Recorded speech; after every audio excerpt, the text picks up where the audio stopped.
Hello viewers, welcome back to my channel. আসসালামু আলাইকুম। কেমন আছেন সবাই? আমরা ভালো আছি।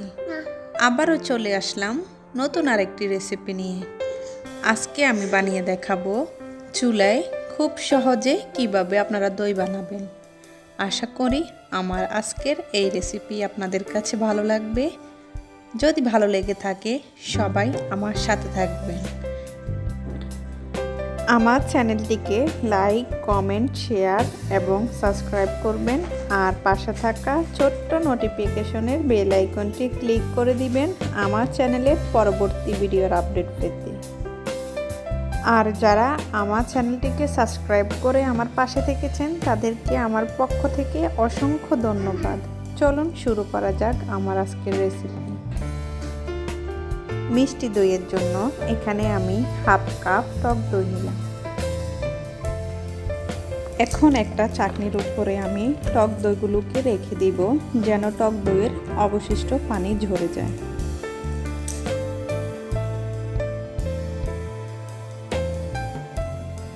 এখন একটা প্যানে আমি 3 কাপ পানি দিলাম আর এখন এখানে দিয়ে দিব আমি 1 কাপ ফুল ক্রিম গুঁড়ো দুধ। আমি আজকে গুঁড়ো দুধ দিয়ে আপনাদেরকে দই বানিয়ে দেখাবো।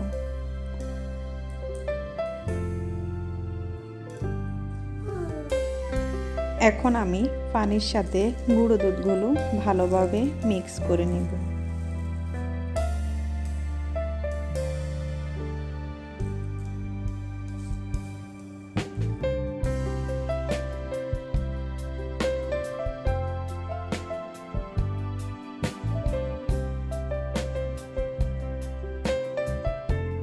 আর এখন এখানে আমি দিয়ে দিব 1/4 কাপ চিনি। মিষ্টিটা আপনারা আপনাদের পছন্দ অনুযায়ী বাড়িয়ে অথবা কমিয়ে দিতে পারেন। এখন আমি দুধের সাথে চিনিও ভালোভাবে মিক্স করে নিব।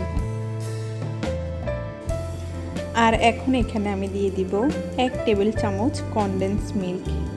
আপনারা চাইলে এটা স্কিপ করতে পারেন।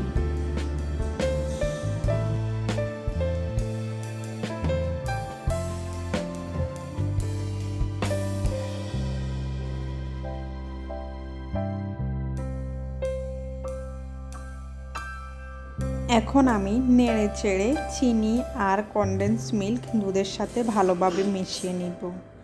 আর আমি অপেক্ষা করতে থাকব দুধের মধ্যে ব্লক আসা পর্যন্ত।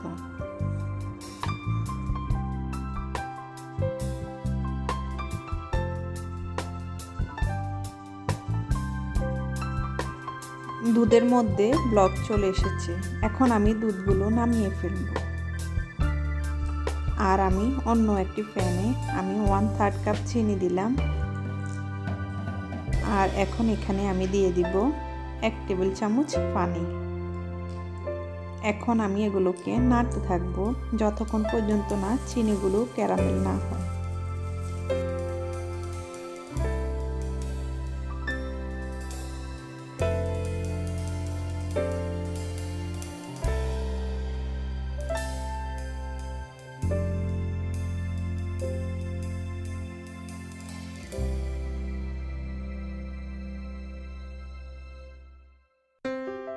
চিনিগুলো ক্যারামেল হয়ে গেছে। এখন আমি এগুলোকে আরও কিছুক্ষণ নেড়ে ছেড়ে আমি দুধগুলো ঢেলে দেব।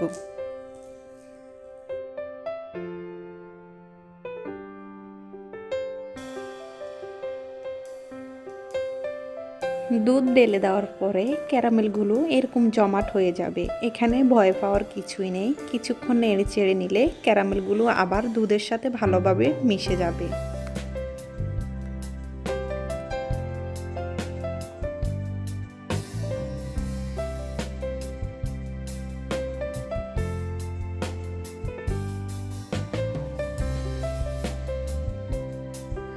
আমি দুধের সাথে ক্যারামেল ভালোভাবে মিশিয়ে নিলাম।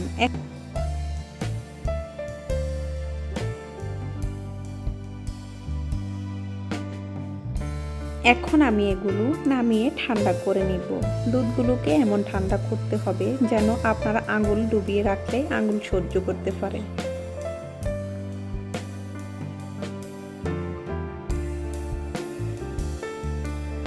এখন এখানে আমি যে হাফ কাপ দই পানি জড়িয়ে রেখেছি, দইগুলোকে আমি ভালোভাবে ফেটিয়ে নেব।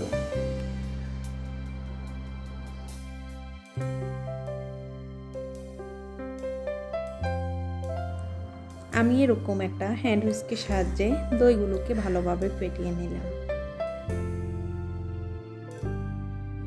এখন আমি দইয়ের মধ্যে দুধগুলো ঢেলে দিব আর আমি এগুলো ভালোভাবে মিশিয়ে নিব।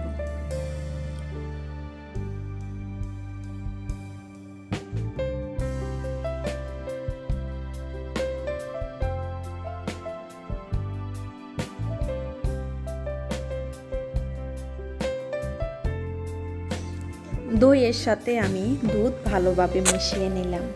এখন আমি যে পাত্রে দই বসাবো ওই পাত্রে আমি দুধগুলো ঢেলে নেব। আমি আজকে কাচের এবং মাটির পাত্রে দই বসিয়ে দেখাবো। এখন আমি দুধগুলো ঢেলে নেব। দুধগুলোকে আমি সামান্য একটু উপর থেকে ফেলবো যেন দুধের উপরে ফেনা হয়ে পড়ে।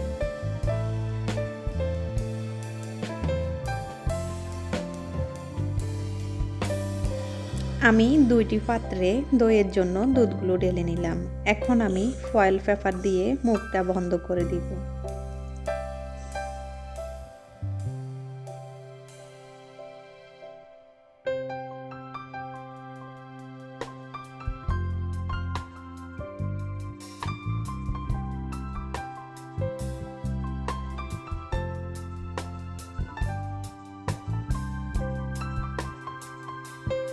আমি দই বসানোর জন্য এরকম একটা ফ্যান নিলাম। এখন আমি ফ্যানের উপরে একটা স্ট্যান্ড দিয়ে দিলাম আর এর উপরে আমি এরকম একটা ঢাকনা দিব।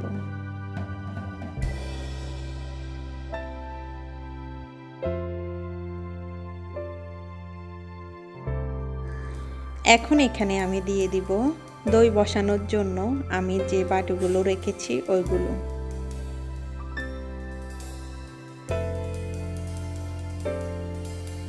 এখন আমি ঢাকনা দিয়ে ঢেকে দিব আর ঢাকনার মধ্যে যে ছিদ্রটা থাকে ছিদ্রটা আমি বন্ধ করে দিব। চুলার জালটা একদম লোতে রাখতে হবে। এভাবে আমি 40 মিনিটের জন্য রেখে দেব।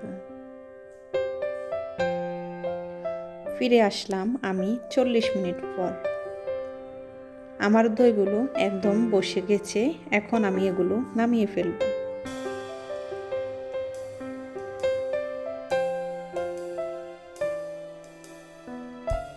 দেখে নিশ্চয়ই বুঝতে পেরেছেন যে দইটা কত সুন্দরভাবে জমেছে।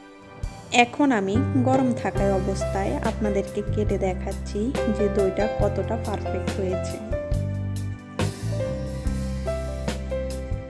আপনারা নিশ্চয়ই দেখে বুঝতে পেরেছেন। এগুলো ঠান্ডা হওয়ার পর আরও জমে যাবে। এখন আমি কাচের বাটি থেকেও কেটে দেখাচ্ছি যে দইটা কতটা সুন্দর হয়েছে। আশা করি আমার আজকের দইয়ের রেসিপি আপনাদের কাছে ভালো লাগবে।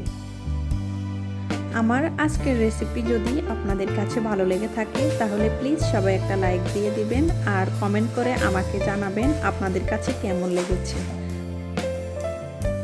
আর আমার চ্যানেলে নিত্য নতুন রেসিপি দেখতে চাইলে সবাই সব সময় আমার চ্যানেলটির সাথে থাকবেন।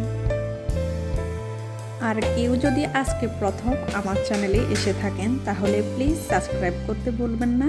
ভালো থাকবেন সবাই। আল্লাহ হাফেজ।